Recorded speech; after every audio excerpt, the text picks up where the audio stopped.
ഇതൊക്കെ മനസ്സിലാക്കാതിരിക്കാൻ വേണ്ടിയിട്ടാണ് കരയോഗത്തിൽ ഇങ്ങനെയുള്ള കാര്യങ്ങളൊന്നും റിപ്പോർട്ട് ചെയ്തില്ല. വാണിയാണ് കരയോഗങ്ങൾ.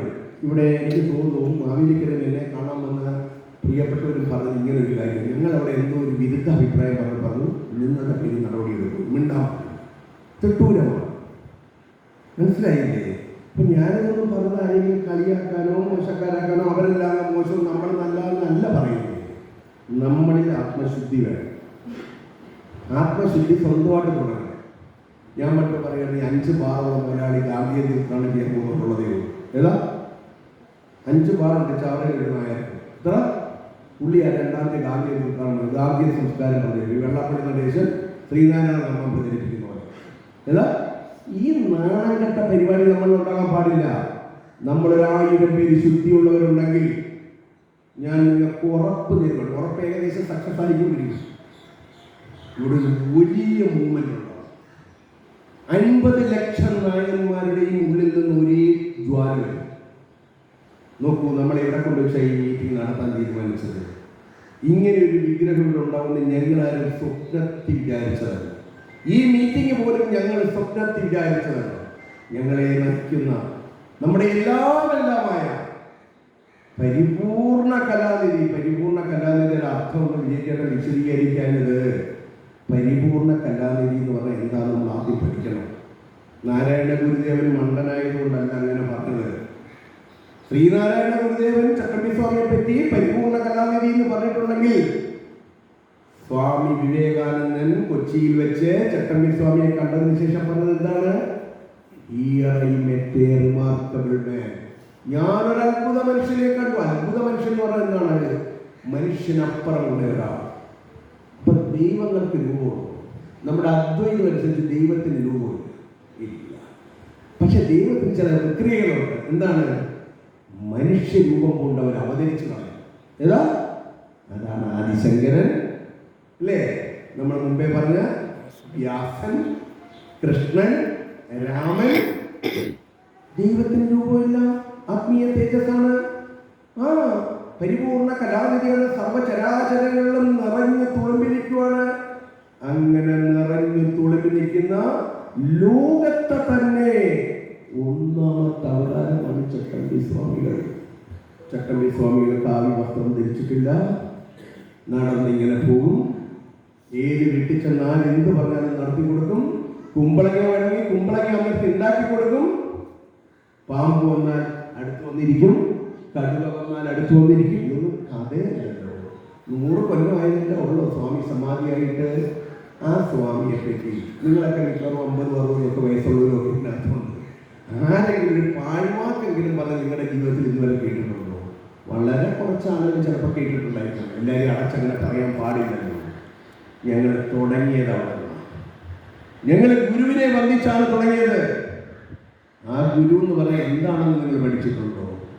നിങ്ങൾ ഗുരുവായൂർ പോകാറുണ്ട്, നിങ്ങൾ വടക്കുന്നാഥരി പോകാറുണ്ട്, നിങ്ങൾ ചോറ്റാനിക്കര പോകാറുണ്ട്, നിങ്ങൾ ബ്രഹ്മാവിൻ്റെ ക്ഷേത്രത്തിൽ പോകാറുണ്ട്, നിങ്ങൾ ഓരോരുത്തർക്ക് പോകാറുണ്ട്. പക്ഷെ ഗുരുവിനെ പറ്റിയുള്ള ശോഭ എന്താണ്? നിങ്ങൾക്ക് എത്ര പേർക്ക് അതിൻ്റെ ആന്തരികമായ, ആരും മോശക്കാരാക്കുമല്ല, എത്ര പേര് അകത്തേക്ക് പോയിട്ടുണ്ട്? അകത്തെന്ന് പറഞ്ഞാൽ എന്താ ഉദ്ദേശിച്ചത്? ഗുരുവിനെ പറ്റിയുള്ള ശോഭ എന്താണ്? ഗുരു ബ്രഹ്മ, ഗുരു വിഷ്ണു, ഗുരു ഗുരു മഹേശ്വര, ഗുരു. ഇത് കഴിഞ്ഞിട്ട് പറയുന്നത് വേണം നായന്മാർ ശ്രദ്ധിക്കാൻ. എന്താണ്? ഗുരു സാക്ഷാത് പരബ്രഹ്മ. അപ്പൊ ആ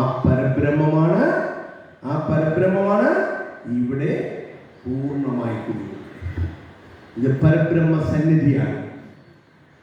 ഗുരുവില്ലാതെ, മാർഗദർശിയില്ലാതെ നാടി ചുറ്റുപാടും അലയുന്ന, എല്ലാം നഷ്ടപ്പെട്ട, മുമ്പേ പറഞ്ഞു, കഴിക്കോലും ഉത്തരവൊക്കെ പൊളിഞ്ഞിരിക്കുന്ന ഒരു സമുദായത്തിന്റെ പുനഃസൃഷ്ടിയാണ് നമ്മൾ ഉദ്ദേശിക്കുന്നത്.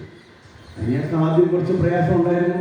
ചിലർ ഞങ്ങളെ തെറ്റിദ്ധരിച്ചു, ചിലധരിച്ചു ഇത് എന്ത് ചെയ്യാനാണ്, പണം ഉണ്ടാക്കാനുള്ള പരിപാടിയാണ്. അതെ, പണം വേണമല്ലോ. എല്ലാ കാര്യങ്ങളും ചെയ്യുന്നതിന് അടിസ്ഥാനം അവരുടെ ഊർജമാണ്. പണം എന്ന് പറഞ്ഞാൽ ഇവിടെ ചിലർ അട്ടിയിട്ട് വെക്കുന്നതിനാണ്. അതല്ല, ഞങ്ങളുടെ എനർജിയാണ്. എനർജി വേണം, അതല്ലേ ഞാൻ പറയുന്നത്. എനർജിയാണ്. നിങ്ങളുടെ വന്ന് നോക്കുക, ഇവിടെ അനുഭവിച്ച് നോക്കുക. എന്നെ ഇങ്ങനെ സംസാരിപ്പിക്കുന്നതൊക്കെ ഗുരുവാണ്. ഞാൻ ഇങ്ങനെയൊന്നും അല്ലായിരുന്നല്ലോ, എൻ്റെ മേഖലയും ഇതല്ലായിരുന്നല്ലോ. ഞാൻ കാഷായ വസ്ത്രമിട്ട് നടക്കുന്ന സ്വാമിമാരോടൊപ്പം നിന്ന് നടന്നിരുന്ന ആളൊന്നുമല്ല. കാഷായ വസ്ത്രമിട്ട് നടക്കുന്ന എല്ലാവരും നല്ല സ്വാമിമാരാണെന്നും എനിക്ക് അഭിപ്രായമില്ല. സ്വാമി ചിദാനന്ദ മുനിയെ പോലുള്ള, ജ്ഞാനാഭനിഷ്ഠയെ പോലുള്ള, വിവിക്താനന്ദ സ്വാമിയെ പോലെയുള്ള കർമ്മശ്രേഷ്ഠരായ സ്വാമിമാർ ഈ നാട്ടിലുണ്ട്. അതിൽ വേഷം ധരിക്കാത്ത പരബ്രഹ്മമായിരുന്നു നമ്മളുടെ സ്വാമി. അതുകൊണ്ടാണ് സ്വാമിക്ക് സർവ്വം സമർപ്പിച്ചുകൊണ്ട് ഒരു സമൂഹ പരിവർത്തനത്തിന് ഞങ്ങൾ തുടക്കം കുറിച്ചത്. നോക്കൂ ഇന്ന് കേരളത്തിൽ എന്താ നടക്കുന്നത്? കേരളത്തിൽ NSS ഒരു പ്രശ്നം ഇപ്പോൾ ഉണ്ടായപ്പോൾ അതിന് ഓൾട്ടർനേറ്റീവായിട്ടൊരു സംവിധാനം ഇന്ന് കേരളത്തിലുള്ളത്. നിങ്ങൾക്കത് മനസ്സിലാക്കാൻ വേണ്ടിയിട്ടാണ് ഞാൻ ഇന്നലത്തെ സമ്മേളനം നിങ്ങളോട് പറഞ്ഞത്. അതിന് ഓൾട്ടർനേറ്റീവ് ഇന്ന് ചങ്ങനാശ്ശേരി 3-4 പേരോട് വന്നിട്ടുണ്ട്. അവർ കഴിഞ്ഞ 10 വർഷമായിട്ട് ഈ സംഘടനയെ മാച്ച് ചെയ്യുന്നു. അന്ന് അവരുടെ കൂടെ ആരുമില്ല. അവർ പാവപ്പെട്ട ഒരു കൊച്ചു സമാജമായിരുന്നു. വരൂ, ചങ്ങനാശ്ശേരി വരൂ എന്ന് പറയും. ഇന്നും അവരുടെ ഓട്ടോറിക്ഷയിലൂടെ വന്നിട്ടുണ്ട്. 10 വർഷം മുമ്പ് പോലെ അവർ ഈ സംഘടന പ്രവർത്തിക്കുവാണ്. ഇന്ന് ചങ്ങനാശ്ശേരി പെരുന്നയിൽ നിന്നും വാഴപ്പള്ളിയിൽ നിന്നും ആളുകളുടെ രജിസ്റ്റർ ചെയ്ത് ഒരു കൂട്ടം ആളുകൾ 9-ാം തീയതി എത്തുകയാണ്. നമ്മൾ ശരിയാണ് ചെയ്യുന്നതെങ്കിൽ, നമ്മൾ ശരിയായ ധർമ്മത്തിലേക്കാണ് പോകുന്നതെങ്കിൽ ഈ ലോകം മുഴുവൻ നമ്മളോടൊപ്പം നിൽക്കും. അതുകൊണ്ടാണ് ഞങ്ങൾ വിശ്വസിക്കുന്നത് ഒരു അത്ഭുതകരമായ മാറ്റത്തിന്, നായർ സമുദായത്തിൽ പൊളിച്ചെഴുത്തിന് നമ്മൾ തയ്യാറായിക്കൊണ്ടിരിക്കുന്നത്. ഇത് ആരെങ്കിലും വേദനിപ്പിക്കാനോ ആരെങ്കിലും വിഷമിപ്പിക്കാനോ ഒന്നുമില്ല. അന്നെന്നുള്ള ഇതിനു വേണ്ടി നമ്മളങ്ങനെ നമ്മുടെ നാട്ടിൽ പറയുന്ന അച്ചാരം വിളിക്കുന്ന പരിപാടി നമ്മൾ കാണിക്കുന്നത്. നമുക്കൊരു നിലപാടുണ്ട്. ഈ ഇരിക്കുന്നതൊക്കെ രത്നങ്ങളാണ്. സമസ്ത നായർ സമാജത്തിന്റെ ഭാരവാഹികളുള്ള ജില്ലയുടെയും സംസ്ഥാനത്തിൻ്റെ ഒക്കെ ഭാരവാഹികളായിട്ടുള്ള, ഇവിടെ അടുക്കളയിൽ ഒരു ഗ്രൂപ്പ് ജോലി ചെയ്യുന്ന അവരിതിൻ്റെ രത്നങ്ങളാണ്. അവരിവിടുത്തെ ജോലിക്കാരും ഇവിടുത്തെ കുടുംബാംഗങ്ങളാണ്. നിങ്ങളുടെ മുന്നിൽ അവർ ചായയും കൊണ്ട് വരുമ്പോൾ ഞങ്ങളെക്കാട്ടി കൂടുതൽ സേവനം ഈ പ്രവർത്തനം ചെയ്യുന്നവരാണ്. നമുക്ക് കൂട്ടായിട്ട് നിൽക്കണം. നമുക്ക് നവംബർ 9 സമ്മേളനം ലോകത്തിന്റെ വിവിധ ഭാഗങ്ങളിൽ ഇരുന്നുകൊണ്ട് നായർ സമുദായങ്ങൾ ആസ്വദിക്കണം. കേരളത്തിലെ നായന്മാരെ അപമാനത്തിൽ നിന്ന് രക്ഷിക്കാൻ ഒരു സംഗമം നടക്കുന്നു. നിങ്ങൾ ഏത് രാഷ്ട്രീയ പാർട്ടികളാണെങ്കിലും പ്രവർത്തിച്ചു. ഞാൻ രാഷ്ട്രീയ പാർട്ടികൾക്കൊന്നും എതിരൊന്നുമല്ല. പക്ഷേ കുടുംബത്തിൽ വരും. കുടുംബത്തിന്റെ പൊതുവായ കാര്യം വരുമ്പോൾ മിനിമം വെള്ളപ്പള്ളി നടേശിക്കേണ്ട ചെയ്യാൻ നിങ്ങൾ തയ്യാറാണ്. കന്നി യോഗത്തിൽ ഞാൻ പറഞ്ഞ പോലെ രാവിലെ അവര് തീന്മേശയുടെ ചുറ്റും ഇരുന്നാണ് ആഹാരം കഴിക്കുന്നത്. 3 പേര് ഒരുമിച്ച്. ആരൊക്കെ? വെള്ളാപ്പള്ളി നടേശികേടൻ, അദ്ദേഹത്തിൻ്റെ മകന്, അദ്ദേഹത്തിൻ്റെ ഭാര്യ. അവർ നമ്മളിന്ന് തീരുമാനിക്കുന്നു, എങ്ങനെ നിനക്ക് പ്രോഗ്രാം? ഞാൻ രാവിലെ പിണറായി ചേട്ടനുമായിട്ട് സംസാരിക്കാനായിട്ട് പോവുകയാണ്. നീ എങ്ങോട്ടാ? ഞാൻ മോഡി ചേട്ടനുമായിട്ട് സംസാരിക്കും. നീ എങ്ങോട്ടാ? ഞാൻ സ്വാമിമാരുടെ ധർമ്മസമ്മേളനത്തിന് പോവാം. വൈകിട്ട് 3 പേരും വീണ്ടും അന്ന് വരും. ഇന്ന് എങ്ങനെ ഉണ്ടാവില്ല ആൾ? അപ്പൊ പിന്നെ നമുക്ക് കാക്കമാരുടെ ഭാഷ, ഇന്ന് എങ്ങനെ ഉണ്ടായിരുന്നില്ല കച്ചവടം? കുഴപ്പമില്ല, സൂപ്പറാ പരിപാടി. ഇത് മനസ്സിലാക്കാനുള്ള കോമൺ സെൻസ് ഇല്ലാത്ത, സാമാന്യ വിവരമില്ലാത്ത നമ്മുടെ സഹോദരങ്ങളോട് അങ്ങനെ പറയാൻ പറ്റില്ല. അവരെന്നെ ചീത്ത വിളിക്കും. സഹോദരാന്ന് വിളിച്ച ഒറ്റ കുഴപ്പം പറ്റില്ല. ഇവനോട് ഞാൻ എന്താ പറയുന്നത്? CPIക്ക് സിന്ദാബാദ് വിളിക്കാൻ പോകുന്ന നായരെ ഞാൻ എന്താ പറയുന്നത്?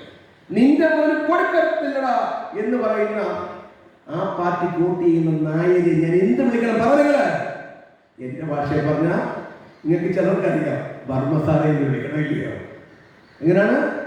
എല്ലാവർക്കും ഒന്നും മനസ്സിലായില്ല. അങ്ങനെ ഒരു ഡയലോഗ് കുറച്ച് കഴിയുമ്പോൾ നമ്മുടെ ആളുകൾ ബർമ്മസാറെ ഒരു കുഴപ്പമുണ്ടല്ലോ സാറേ പറയണം. നമ്മൾ പറയട്ടെ. ആ പുനരുജ്ജീവനമാണ് ഇവിടെ നമ്മൾ ഉദ്ദേശിക്കുന്നത്. ആ ഉയർത്തെഴുന്നേൽപ്പാണ് ഇവിടെ നമ്മൾ ഉദ്ദേശിക്കുന്നത്. ആ ഉയർത്തിൽ ഞാൻ ഇവിടെ പറയുകയായിരുന്നു, ഒരു 50 പേര് വന്നപ്പോൾ ഈ പോളിങ്ങിനാണെങ്കിൽ ഇവിടെ ഒരു 10, 2000, 5000 ആൾക്കാർ വന്ന് എന്തായിരുന്നു സ്ഥിതി എന്ന് ഇതിൻ്റെ ഒരു സെക്രട്ടറി ചന്ദ്രശേഖരൻ എന്നോട് ഞാൻ ചോദിച്ചു. ചന്ദ്രശേഖരൻ ഇച്ചിരി ആവശ്യം കമ്മിറ്റിക്കാണ്. എനിക്കിത് കാശൊക്കെ ഇരുന്നാൽ തരും. ചില സമയത്ത് ഇത് ജയിക്കുന്നുണ്ട്. എന്നാൽ വീട്ടിലെവിടെയെങ്കിലും കാശ് കിട്ടിയാൽ കൊണ്ടുവന്ന് എവിടെ നിന്നെങ്കിലും കിട്ടിയാൽ കൊണ്ടുവന്ന് നിങ്ങളീ പറയുന്ന പോലെ 50,000, 25,000 ഒന്നും അല്ല ഇവിടുത്തെ കളി. ഇതൊക്കെ എന്തിനാ പറയുന്നതെന്ന് ചോദിച്ചാൽ, യഥാർത്ഥ നായർക്ക് ആവേശമുണ്ട്. അവന്റെ ജീവിതത്തോടൊപ്പം തന്നെ സഹോദരങ്ങൾ ഉയർന്നു വരണമെന്ന് ആഗ്രഹമുണ്ട്. അങ്ങനെ ഒന്ന് ചിന്തിച്ചു നോക്കി എവിടെ ചെന്ന് നിൽക്കുമെന്നറിയാം. ഇത് വർഷങ്ങളായിട്ട് 114 കോടിയുടെ ബഡ്ജറ്റ്. എത്ര? ഞങ്ങളിവിടെ ഈ പാത്രമൊക്കെ മടക്കി വിൽക്കുന്ന സുലൈമാനുണ്ട് 200 കോടിയുടെ ബഡ്ജറ്റ്. 114 കോടിയുടെ ബഡ്ജറ്റ് അവതരിപ്പിച്ചത് ഇങ്ങനെ ഒരു പോക്കുമൊക്കെയാണ്. ഇതൊക്കെ കണ്ട് കയ്യുമടിച്ചിട്ട് വരുന്നത് നോക്കിക്കൊള്ളും. വരും വർഷങ്ങളിലൂടെ നടക്കാൻ പോകുന്നത് മുഴുവൻ നായർ സമുദായങ്ങളെയും പ്രൊട്ടക്ട് ചെയ്യുന്ന പദ്ധതികൾ ഞങ്ങൾ ആവിഷ്കരിച്ചിട്ടുണ്ട്. ഇന്നലെ ഞങ്ങൾ 15 ഏക്കറിന് അഡ്വാൻസ് കൊടുക്കുന്നതിനെ പറ്റി ആലോചിച്ചു. അതെ, മൂവ്മെന്റാണ് ഇത്. കോയമ്പത്തൂരുണ്ട്, ഈറോഡുണ്ട്, ചെന്നൈയുണ്ട്, മുംബൈയുണ്ട്, ബാംഗ്ലൂരുണ്ട്, ഹൈദരാബാദുണ്ട്, ലോകത്തുള്ള മുഴുവൻ. നിങ്ങൾ ഇതിനോടൊപ്പം നിൽക്കണം. നിങ്ങളിതിന്റെ തേരാളികളായിരിക്കും. നിങ്ങൾ ഓരോരുത്തരും പെരുമിറ്റന്റെ ആവശ്യമാവണം. ഞാൻ ഒറ്റയ്ക്ക് പറ്റത്തില്ല, ഞാൻ പഠിച്ചിരിക്കുകയാണ്. പക്ഷെ ഒത്തിരി നല്ല മനസ്സുള്ള ആൾക്കാർ. ഇന്ന് ഞാൻ പറഞ്ഞു 90 വയസ്സുള്ള ഒരു ചേട്ടനെ അന്നിവിടെ വേദി കൊണ്ടുവരണേ. ഏഴംകുളത്തുള്ളതാണ്, ഗോപാലൻ നായരുടെ മേജറായിരുന്നു റിട്ടയർഡ്. എന്നോട് പറഞ്ഞു, സാറേ എനിക്കിപ്പോൾ ഒപ്പിടാൻ പറ്റുന്നില്ല, അല്ലെ എൻ്റെ 10 സെൻറ്റ് വിറ്റിട്ട് ഞാൻ സാറിന് പറഞ്ഞു. ഒത്തിരി രൂപ തന്നതിന് ശേഷം പറയുവാണ് വീട്ടിൽ നിന്ന്, സാറേ എനിക്കിപ്പോൾ വീട്ടിൽ മക്കളുമൊക്കെ ഉണ്ടല്ലോ, കൊച്ചുമക്കളും ഉണ്ട്, എനിക്ക് പോയി ഒപ്പിടാൻ പറ്റുന്നില്ല, ഇല്ലേ സാറിന് ഞാൻ അപ്പുറം വിറ്റിട്ട് 10 ലക്ഷം അല്ല 10 സെൻറ്റിൻ്റെ പൈസ വിറ്റിട്ട് വന്നിരിക്കുന്നു. നോക്കൂ, അപ്പം നമ്മൾ അറിയാത്ത ഈ രക്തം, യഥാർത്ഥ രക്തമുള്ള വൈക്കം പത്മനാഭപിള്ളയുടെ രക്തമുള്ള വേലുത്തമ്പി രക്തമുള്ള നായന്മാരും അല്ലാത്തതും ഉണ്ട്. പക്ഷെ നമുക്ക് സഹോദരങ്ങളെ ആക്ഷേപിക്കാൻ പറ്റത്തില്ല. അതുകൊണ്ട് തൽക്കാലം അവർ നമ്മുടെ സഹോദരങ്ങളാണെന്ന് നമുക്ക് പറയാം. അതിൻ്റെ ഉദാഹരണമാണ് ഞാൻ പറഞ്ഞത്. ഈസ്റ്റ് ഇന്ത്യ കമ്പനി ഇവിടെ ഭരിച്ചുകൊണ്ടിരിക്കുന്ന സമയത്ത് 3-4 ടൈപ്പ് ആൾക്കാരുണ്ട്. കുറച്ച് പേര് ബ്രിട്ടീഷുകാർക്ക് വീശി കൊടുത്ത് ബ്രിട്ടീഷ് പോലീസിൽ ചേർന്ന് ചില്ലറ കിട്ടുന്നത്, അതുപോലുള്ള നായന്മാർ നമ്മുടെ കൂടെ ഉണ്ട്. അന്ന് കഴുത്ത് കാണിച്ചു കൊടുത്ത ഭഗത് സിംഗും രാജഗുരുവും ഒക്കെ ഉണ്ട്. 18, 19, 20 വയസ്സുള്ളപ്പോഴാണ് കേട്ടോ. അവർക്ക് പിന്നെ ജീവിതം കിടക്കുക. പക്ഷെ അവരെ രാവിലെ കൊണ്ടുപോവുകയാണ് തൂക്കാൻ. എന്തിനാ തോന്നുന്നു? നിങ്ങൾക്ക് ഇന്നിവിടെ സ്വാതന്ത്ര്യത്തെ താമസിക്കാൻ. മനസ്സിലായില്ലേ? അങ്ങനെയുള്ളവരും നമ്മുടെ നാട്ടിലുണ്ടായിരുന്നു. നമുക്ക് പൊരുത്തണം. അന്തിമ പോരാട്ടം എന്നാണ് ഞങ്ങൾ ഇതിനെ പറയുന്നത്. അന്തിമ പോരാട്ടം. ഇനിയൊരു അവസരം നമുക്ക് ജന്മത്തിൽ പറ്റില്ല. ഇത് അന്തിമ പോരാട്ടമാണ്. പാവപ്പെട്ട നായർ ഉൾപ്പെടെയുള്ള മുന്നോക്ക വിഭാഗങ്ങൾക്ക് അർഹമായ ആനുകൂല്യങ്ങൾ കൊടുക്കണമെന്ന് പറഞ്ഞ ഒരു കമ്മീഷൻ റിപ്പോർട്ട് കൊടുക്കുന്നത് 3 വർഷമായിട്ട് പിണറായി വിജയൻ കൊടുക്കാൻ തയ്യാറല്ല. Hariharan Nair commission report. ആ ഹരിഹരൻ നായർ ജസ്റ്റിസ് മെങ്ങാങ്കലിനെ വിളിച്ചു പറഞ്ഞു, നിങ്ങളെങ്കിലും ഉണ്ടല്ലോ ഇത് ചെയ്യാനെന്ന്. ആ റിപ്പോർട്ട് ഗവൺമെന്റ് പാസ്സാക്കിയാൽ ഇതര സമുദായങ്ങൾ കിട്ടുന്ന അതേ ആനുകൂല്യങ്ങൾ ആർക്കും കിട്ടും, ഈ നായർക്കും കിട്ടും. പക്ഷെ ചോദിക്കാൻ പറഞ്ഞാൽ ഒറ്റയ്ക്ക് പോയാൽ പറ്റത്തില്ല. നന്ദിയോടെല്ലാം നിങ്ങൾ 1 ലക്ഷം ആൾക്കാർ, 40 ലക്ഷത്തിൽ 1 ലക്ഷം എൻ്റെ കൂടെ വരാമെങ്കിൽ നിങ്ങൾ വേണമെങ്കിൽ മുമ്പേ ഞാൻ കൂടെ വരാം എന്ന് ചോദിക്കാൻ നിങ്ങൾ തയ്യാറായാൽ ഈ ഗവൺമെന്റിനെ കൊണ്ട് നമുക്ക് നടത്താം. നമ്മളെ അവഗണിച്ച, നമ്മളെ അവഹേളിച്ച, നമ്മളെ നശിപ്പിച്ചുകൊണ്ടിരിക്കുന്ന ഈ ഗവൺമെന്റിനെ, നമുക്ക് 10% സമ്മാനം തരുന്നതിനെ എതിർത്ത ആ രാഷ്ട്രീയ പാർട്ടിയുടെ MLA നിയമസഭ കാണാൻ പാടില്ല. നമ്മൾ തീരുമാനിക്കണം. എന്താ, മുസ്ലിം ഐക്യവേദിയുണ്ട്, ക്രിസ്ത്യൻ ഐക്യവേദിയുണ്ട്. അങ്ങനെയാണ് ഞങ്ങൾ ചിന്തിച്ച്. എന്തുകൊണ്ട് നമുക്ക് അവരുടെ പിണക്കം വേണ്ട? NSS നായന്മാരും കേട്ട് എന്തുകൊണ്ട് നമുക്കൊരു നായർ ഐക്യവേദി ആയിക്കൂടാന്നുള്ളതായിരുന്നു ഞങ്ങളുടെ ചിന്ത. അതുകൊണ്ടാണ് ഞങ്ങൾ 9-ാം തീയതി നടത്തുന്ന ഈ പരിപാടിക്ക് നായർ ഐക്യവേദി എന്നുള്ള ബാൻ ഉപയോഗിച്ചിട്ടുണ്ട്. NSS പ്രവർത്തിച്ചോളൂ, ഞങ്ങൾക്ക് വിരോധമില്ല. പക്ഷെ കോമൺ ആയിട്ടുള്ള നമ്മുടെ കാര്യങ്ങൾ വരുമ്പോൾ നിങ്ങൾ ഇതിനോടൊപ്പം ജാഥ നയിക്കാൻ തയ്യാറാകണം. നാട്ടിൽ സാറിന് പറയുന്ന ഒരു ഭാഷ എന്താണ്? മുസ്ലിങ്ങളെല്ലാം തമ്മിൽ ഭയങ്കര ഐക്യമാണ്, ക്രിസ്ത്യാനികളെല്ലാം തമ്മിൽ ഭയങ്കര ഐക്യമാണ്, ഈഴവരെല്ലാം തമ്മിൽ ഭയങ്കര ഐക്യം. പക്ഷെ നായന്മാർക്ക് ഐക്യമില്ല. ഇന്ന് പൊതുവെ നമ്മൾ വയ്ക്കുന്നത് എന്തുകൊണ്ട് നമുക്ക് ഐക്യപ്പെട്ടുകൂടാ? എന്തുകൊണ്ട് നമുക്ക് സമരസപ്പെട്ടുകൂടാ? ഞാൻ സുകുമാരനാരെ ചീത്ത വിളിക്കാറില്ലല്ലോ. സുകുമാരനാരെ ചീത്ത വിളിക്കുന്ന NSS കരയോക്കാരാണ് ഇത്തരം വിളിക്കുന്നത്. ഞങ്ങൾ നമ്മുടെ സൗഹൃദത്തിലാണ്. ഞാൻ ചങ്ങനാശ്ശേരി വഴി പോയ പത്മാകവി കയറി രാവിലെ ഇഡ്ഡലിയൊക്കെ അടിച്ച് അവിടുത്തെ സൂപ്പർവൈസർ എൻ്റെ അടുത്ത് വന്നു, സാറ് വേറെ വല്ലതും വീഡിയോ വല്ലതും ഇറങ്ങിയിട്ടുണ്ടോ എന്ന് അയാൾ എൻ്റെ അടുത്ത് ചോദിക്കും. അയാൾ NSS കാരനാണ്. ഞാൻ അവിടെ പോകുന്നില്ല, അടുത്ത ആഴ്ച ഞാൻ കമ്മിന്ന് കാണും, ചില കാര്യം എന്നൊക്കെ പറഞ്ഞ രസത്തിന് ഞാൻ എന്തുകൊണ്ട് നമ്മൾ ആ ഒരു സമയം സമരസപ്പെട്ടു. അല്ല ഒന്നിനെ എതിർക്കാൻ ഇനി മറ്റൊന്ന് അങ്ങനെയൊന്നും നമുക്ക് വേണ്ട. നമ്മുടെ വീട്ടിലെ കാര്യങ്ങൾ എങ്ങനെയാണോ നമ്മൾ ശുഷ്കാന്തിയോടെ നോക്കുന്നത്, അതേ ഉത്തരവാദിത്വം സമുദായ കാര്യത്തിൽ നമുക്ക് വേണം. അതുകൊണ്ടാണ് നിങ്ങൾ ഈ നാട്ടിൽ ഒരു കാഴ്ച കാണാനുള്ളത്. വിവിധ കച്ചവടങ്ങൾ ചെയ്യുന്ന ആളുകൾ 12:30 മണിയാകുമ്പം അവരിറങ്ങി ഓട്ടോ കൊടുക്കാൻ കടയിൽ സാധനമൊക്കെ ഇട്ടിട്ട് ഇനി ഇപ്പം നിസ്കരിച്ചിട്ട് വരാം. എന്താ ചെയ്യാവുന്ന എന്നെ മനസ്സിലായോ? അതിനകത്ത് ഇവരുടെ കൂടെ നടക്കുന്നവരുണ്ട്, ഇവരുടെ കൂടെ നടക്കുന്നവരുണ്ട്, മറ്റോ. പക്ഷെ അവരെല്ലാം കൂടെ എടുത്തോണ്ട് പോകുമ്പോൾ മറ്റേ നമുക്ക് പ്രൈവറ്റ് ഏരിയ കച്ചവടം, അല്ലെങ്കിൽ അവർക്ക് കച്ചവടം കുറച്ച് വേണ്ടി ചെയ്യണം. 12:30 വിചാരിച്ചതിന് ശേഷം അതിന് അവരെ പുച്ഛിച്ചിട്ട് കാര്യമുള്ളൂ. എന്നിട്ട് അവരെ ചീത്ത വിളിക്കുക, നീ ഒക്കെ എന്തുള്ളായി കാണിക്കും, നീ എല്ലാം കൂടെ ഒരുമിച്ച് ഇരിക്കുന്നത്. അവരുടെ കാര്യം നോക്കാൻ ഒരുമിച്ച് നിൽക്കും, നിന്റെ കാര്യം നോക്കാൻ നീയും ഒരുമിച്ച് നിൽക്കണം. അതാണ് ഞങ്ങൾ ഈ വേദി ഒരുക്കുന്നത്. എനിക്ക് കൂടുതൽ സംസാരിക്കാൻ വേണ്ടി കുറച്ച് ഓവറായെന്ന് എനിക്ക് തോന്നുന്നു. ഇത്രയും സംസാരിക്കേണ്ടി വന്നത് നിങ്ങൾ 10-15 പേര് വന്നതുകൊണ്ടാണ്. അല്ലെങ്കിൽ ഇവിടെ ഇരിക്കുന്നവർക്കൊക്കെ ഏകദേശം കഥ, അല്ലെങ്കിൽ നിങ്ങൾ ആ ഇരുട്ട് കൊണ്ട് ഓട്ട അടയ്ക്കുന്നവരാണ്. എന്തിനാണ് വന്നതെന്ന് നിങ്ങൾക്ക് തോന്നിപ്പോകും. ഇതൊരു മഹാപ്രസ്ഥാനത്തിൻ്റെ തുടക്കമാണ്. നിങ്ങൾക്ക് ഭാഗ്യമുണ്ട്. മാവേലിക്കര് പൊന്നേട അല്ലേ, പൊന്നേടക്കാര് കുറച്ച് പേര്, എത്ര പേരുണ്ടെന്ന് കൈ നോക്കി, എനിക്കൊന്നും അറിയാറുണ്ട്. ശരി, വളരെ സന്തോഷം. നിങ്ങൾ ഈ കുടുംബത്തിലേക്ക് വന്ന് നിങ്ങളെ സ്വീകരിച്ച് ഇങ്ങനെ ഒരു വലിയ യോഗത്തിൽ വളരെ സന്തോഷമുണ്ട്. ലോകത്ത് മുഴുവനുള്ള 40 ലക്ഷം നായന്മാരാണ് നിങ്ങൾ ചേർന്നിട്ടുള്ളത്. നിങ്ങൾക്ക് തീർച്ചയായിട്ടും അഭിമാനിക്കാൻ പറ്റും. ഞാൻ പറഞ്ഞില്ലേ, ഞങ്ങളുടെ അധ്യക്ഷൻ എൻ്റെ ഡോക്ടർക്ക് കുറച്ച് കഴിയുമ്പോൾ ചിലപ്പോൾ ഓൺലൈനിൽ വരും. എപ്പോഴും എനിക്ക് 84 വയസ്സുണ്ട്. എന്നെ ഇതിൻ്റെ മുന്നിൽ നിന്ന് നയിച്ചുകൊണ്ടിരിക്കുന്ന ഭഗവാൻ ശ്രീകൃഷ്ണൻ്റെ അവതാരമായ ഡോക്ടർ, ലോകത്തെ 30 രാജ്യങ്ങളിലും MBBS സ്റ്റുഡൻസ് പഠിക്കുന്ന അദ്ദേഹത്തിൻ്റെ പുസ്തകമാണ്. ആ ഡോക്ടറാണ് എൻ്റെ അധ്യക്ഷൻ. അത്ര മോശക്കാരല്ല. എവിടുന്നെങ്കിലും ഇങ്ങനെ ഒളിഞ്ഞു കയറി വന്നതോ അല്ലെ എങ്ങനെയെങ്കിലും എന്നെയും കൂടെ ഒന്ന് ആക്കണമെന്ന് പറഞ്ഞു ഞങ്ങൾ പിടിച്ചു കൊണ്ടുവന്നതാണ്. ഞങ്ങളെ നയിക്കണമെന്ന് പറഞ്ഞു. ഇന്നും അദ്ദേഹത്തിൻ്റെ അവസാന ശ്വാസം വരെയും അദ്ദേഹം ഈ പ്രസ്ഥാനത്തോടൊപ്പം ആയിരിക്കും ഒരു സംശയമില്ല. അദ്ദേഹത്തിൻ്റെ സമ്പത്തും, അദ്ദേഹം വെറും ഡോക്ടറാണ് വന്നതിന് അധ്യക്ഷ വഹിക്കുന്നുമല്ല, അദ്ദേഹത്തിന് കിട്ടുന്ന സമ്പത്തിൻ്റെ ഒരു ബഹുഭൂരിപക്ഷവും ഈ പ്രസ്ഥാനത്തിന് വേണ്ടിയാണ് അദ്ദേഹം ചെലവഴിച്ചുകൊണ്ടിരിക്കുന്നത്. പിന്നെ ഒരു മഹാപ്രസ്ഥാനമാണ് നമ്മുടെ അന്ന് നടക്കുന്നത്. 9-ാം തീയതി നടക്കുന്ന ഒരു സംഗമം വിജയമാകുന്നതോടുകൂടി തന്നെ നമ്മൾ പല ആശയങ്ങളെല്ലാം ഒന്നും നമുക്കിവിടെ പറയാൻ പറ്റത്തില്ല. ഇത് ഒരു പുതിയ തലം നമ്മൾ കുറിക്കാൻ പോവുകയാണ്. നമുക്ക് ഗവൺമെൻറ് ആണെന്നൊരു പ്രശ്നം, ഏത് ഗവൺമെൻറ് എന്നുള്ള നമുക്ക് പ്രശ്നമാണ്. നമുക്ക് തുല്യനീതി കിട്ടണം. ഒരു പരീക്ഷയ്ക്ക് എഴുതിച്ചെന്ന ഗതികെട്ട അവസ്ഥ നിങ്ങളൊന്ന് ആലോചിച്ചു. B.Ed പരീക്ഷ പാസ്സാകണമെങ്കിൽ നമ്മുടെ മക്കൾക്ക് 48 വേണമെങ്കിൽ വെള്ളപ്പള്ളി നടേശിക്കുന്ന മക്കൾക്ക് 45 മതി. എന്തൊരു ന്യായമാണ്? അങ്ങനെ ഭരണഘടനയിൽ എവിടെയെങ്കിലും പറഞ്ഞിട്ടുണ്ടോ? മുഖ്യമന്ത്രിയുടെ മക്കൾക്കും മരുമോൻ്റെ മക്കൾക്കും എത്ര മതി? 45 മതി. എന്നിട്ടും വിളിക്കുവാണ് കമ്മ്യൂണിസം സിദ്ധാന്തമാണ്. എന്തൊരു നാണക്കേടാണ്! എൻ്റെ മക്കളെ ഒരു കാരണവശാലും ഞാൻ പാസ്സാക്കത്തില്ല. എൻ്റെ മക്കൾ, ഞാൻ ഇരിക്കുന്ന വക്കീൽ, ബാലസംഘത്തിൻ്റെ പ്രസിഡന്റ്. ബാലസംഘം അറിയാമല്ലോ, കുട്ടികളെ ജാതിയും മതവും ഇല്ലെന്ന് പഠിപ്പിക്കുന്നത്. അഡ്വക്കേറ്റ് രവീന്ദ്രൻ 10ാമത് വന്നു. ഞാൻ ചെന്ന് ചോദിച്ചു എന്തോ പരിപാടി? അപ്പോൾ വെള്ളിയാഴ്ച ഉച്ചയ്ക്ക് ശേഷം ക്ലാസ് എടുത്താൽ പിള്ളേരെല്ലാം പള്ളിയിൽ പോയതാണ്. സൺഡേ ക്ലാസ് ന്യായമായിട്ട് സമയം കിട്ടുന്ന ദിവസം ബാലസംഘം പഠിപ്പിക്കും, മതേതരത്വം. അങ്ങനെ അത് നിർത്തി പിന്നെ ഞാൻ അവിടെ വിളിച്ചോണ്ട് വന്നതാണ്. മനസ്സിലായില്ലേ? രാവിലെ പിള്ളേരെ കിട്ടുമോ? മുസ്ലിം പിള്ളേരെ കിട്ടുമോ? കിട്ടത്തില്ല. മതേതരത്വം പഠിപ്പിക്കും. ഞായറാഴ്ച സൺഡേ സ്കൂളുണ്ട്. ഏതാണ്? പിന്നെ അല്ലാത്ത സമയം നോക്കി ഉള്ള മായൽ കുട്ടികളെ വിളിച്ച് കുറേ എണ്ണത്തിനെ നശിപ്പിച്ചങ്ങനെ. ഇപ്പം ഞാൻ തിരിച്ചു കൊടുത്തിട്ടുണ്ട്. ഒരു കുട്ടിയായത് വിജയന്മാരെ ലോക്കൽ കമ്മിറ്റി ക്ലാസ് എടുക്കാൻ ജാതിയില്ല മതമില്ല പഠിപ്പിക്കുന്നത്. ഏതാ? ഞാൻ പഠിപ്പിക്കുന്നത് ജാതിയില്ല മതമില്ല. അതിൽ പ്രവർത്തിക്കുന്ന എല്ലാവർക്കും ജാതി മതം.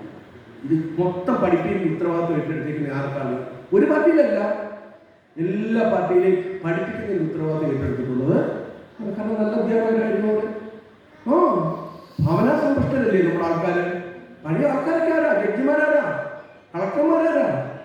അന്ന് തുല്യത ഉണ്ടായിരുന്നു, അന്ന് നമുക്ക് ഇതുണ്ടായിരുന്നു. ഇന്ന് അതില്ല. ഇന്ന് ഭരിക്കുന്ന ആരാണ്? ഭരിക്കുന്ന പിണറായി വിജയന് 14% എൻ്റെ മകളുടെ പേര് വീണയ്ക്ക് 14% അവിടെ ഡ്രൈവറുണ്ട്, രാമകൃഷ്ണനുള്ള. അയാൾ മക്കൾക്കില്ല, അയാൾ മുന്നോക്കക്കാരനാണ്. രാവിലെ ഇയാൾ ഇവിടെ രാമകൃഷ്ണൻ വന്ന് വണ്ടി എടുക്കണമെന്ന് പറയുന്നത് രാമകൃഷ്ണന് കൂടിയ ജാതിക്കാരനാണെന്ന്. മര്യാദകളല്ലേ പറയുന്നത്? മര്യാദകൾ എന്ന് പറയുന്നത് നിയമത്തിൽ എവിടെയെങ്കിലും പറഞ്ഞിട്ടുണ്ടോ? നിയമത്തിൽ പറഞ്ഞിട്ടുള്ളത് socially and educationally backward class, not caste. സാമൂഹ്യമായിട്ടും വിദ്യാഭ്യാസപരമായിട്ടും പിന്നോക്കം നിൽക്കുന്നവർക്ക് കൊടുക്കണം. ആരാ പിന്നോക്കം? പിണറായി വിജയൻ പിന്നോക്കമാണോ? റിയാസ് പിന്നോക്കമാണോ?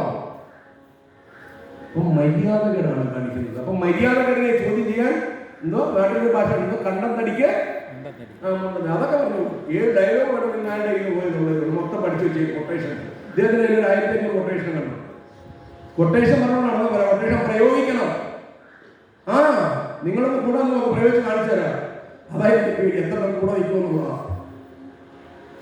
ശ്രീ എന്തായാലും സന്തോഷം. അത്യാവശ്യത്തിനൊക്കെ ആയെന്ന് തോന്നുന്നു. നിങ്ങൾക്ക് ഒരു മോട്ടിവേഷൻ ആവട്ടെ എന്ന് വിചാരിച്ചതൊക്കെ വിളിച്ച് പറയുന്നതാണ്. പിന്നെ ഒരു കാര്യം പറയാം, പറഞ്ഞതൊക്കെ പ്രവർത്തിച്ചിട്ട് പറഞ്ഞാൽ ചെയ്യും. അതിന് സംശയമുള്ളവരുണ്ടെങ്കിൽ വിദ്യാലയത്തിലുള്ളതാണ്. എന്തൊക്കെ പറഞ്ഞിട്ടുണ്ട് ഞാൻ പറഞ്ഞല്ലോ. 1-2 ശബ്ദമുണ്ട്.